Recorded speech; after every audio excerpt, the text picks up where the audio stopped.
comme un signal que le Tout-Puissant nous donne. C'est un ange que le Seigneur a envoyé à Khosrow pour nous porter un message de paix. Et nous voulons le féliciter, nous voulons l'encourager dans cette mission. Nous resterons toujours dans notre position de dignité. Le vivre ensemble que le chef de l'État a lancé pour l'ensemble des Ivoiriens, nous faisons sien de ce slogan. Khosrow vit avec tout le monde. Khosrow, c'est la terre de l'hospitalité. Nous partageons ce que nous avons avec tout le monde. Mais dans l'amitié et dans la reconnaissance des efforts que nous faisons, des sacrifices que nous faisons. Nous partageons entièrement la démarche du ministre et nous le soutenons. Nous prendrons toutes les dispositions pour que la paix demeure dans la région de Dabou. Il n'y a pas de raison que nous nous battions. Nous sommes des fils des Abidji. Il n'y a pas de raison que nous allions contre nos oncles. Dieu fera en sorte que la paix règne en notre sein.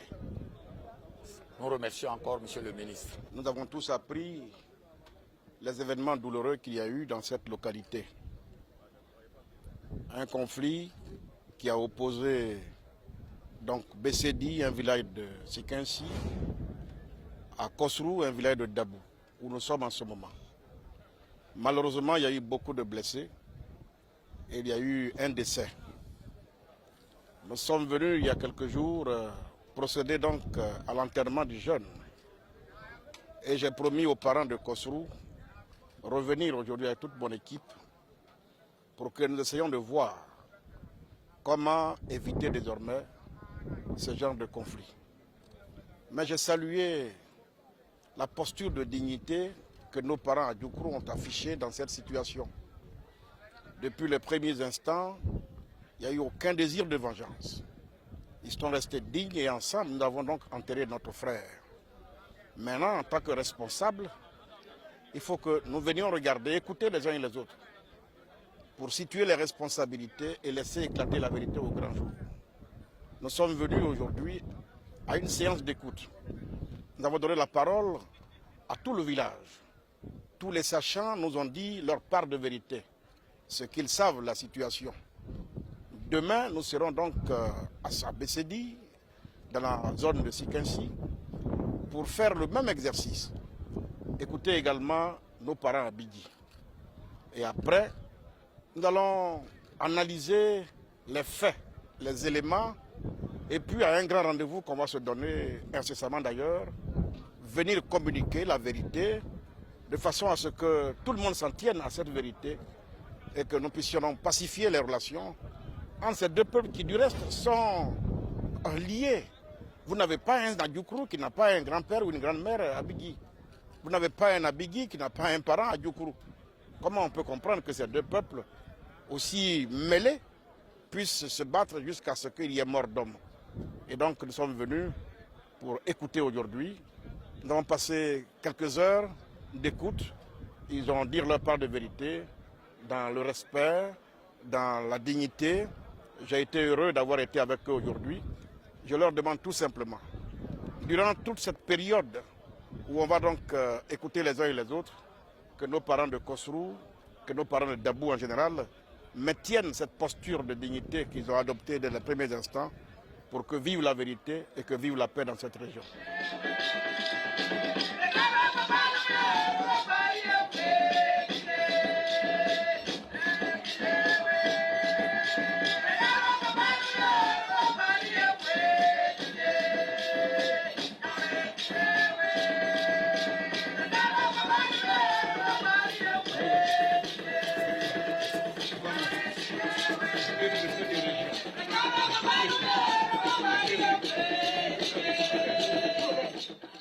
On va s'asseoir, les députés, les maires, les élus, les cadres.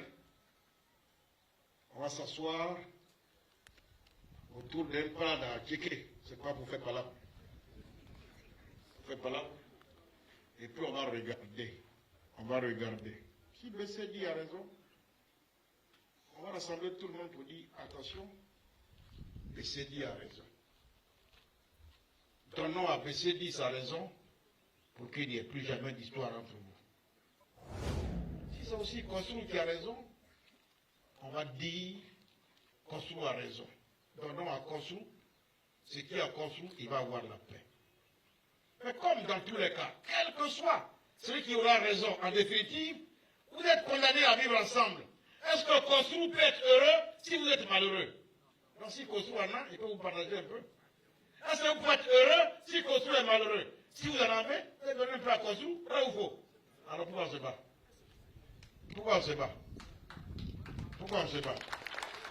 Nous étions ensemble, heureusement, hier à Kossrou, là où il y a eu un décès. Nous avons écouté nos parents de Kossrou. Nous avons promis de passer ici à BCD, à Sikinsi, pour écouter donc nos parents de BCD. Parce que si je m'inscris dans la tradition, on nous enseigne qu'on ne se saisit pas d'une seule moitié de la cola pour adorer le fétiche. J'ai pris la version de nos parents de Kossrou hier. Aujourd'hui, nous sommes venus prendre la version de nos parents de BCD. On ne va pas donner nos sentiments maintenant. Nous allons donc nous retirer pour regarder tout ça de près, pour analyser, pour étudier, parce que c'est une question de voisinage. Les parents de BCD savent très bien leurs liens ancestraux avec leurs parents de Dabou, de Kossrou.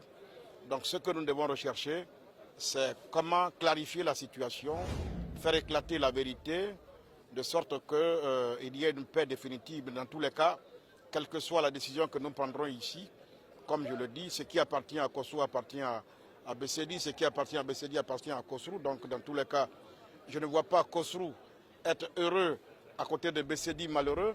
Je ne vois pas BCD heureux à côté de Kossrou malheureux. Si BCD a mangé, forcément il la donnera à Kossrou. Si Kossrou a mangé, il la donnera à BCD. Donc tout est fait pour que ces deux peuples ne soient pas en conflit. On va s'arranger pour que justement nous puissions situer la part, les responsabilités des uns et des autres et puis ramener un climat de confiance entre les deux peuples. Dans un premier temps, vous devez savoir une chose. J'ai toujours dit aux Ivoiriens, c'est vrai, nous sommes dans un moment de réconciliation. Mais parce qu'on est en temps de réconciliation, on ne met pas fin à l'état de droit. La Côte d'Ivoire reste un état de droit. Il y a une justice dans ce pays. Il y a eu affrontement, il y a eu mort d'hommes. À partir du moment où il y a mort d'hommes, la justice en saisit.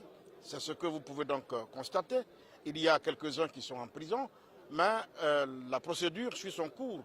Mais dans tous les cas, elle suit son cours. Mais la justice, elle est toujours dans l'intérêt de la paix, dans l'intérêt du peuple. On va chercher ce qu'il faut comme situation à trouver pour qu'il y ait une paix définitive. Ça passera par faire des concessions de part et d'autre. Dans la mesure où on va engager la procédure, ça peut peut-être prendre du temps, j'en sais rien. Donc je demande aux deux parties de rester calmes, de nous faire confiance. Qu'il n'y ait pas de velléité de vengeance de part et d'autre. Il faut qu'ils nous regardent, qu'ils nous fassent confiance. Je reste convaincu qu'on trouvera une solution pour le bonheur des deux peuples.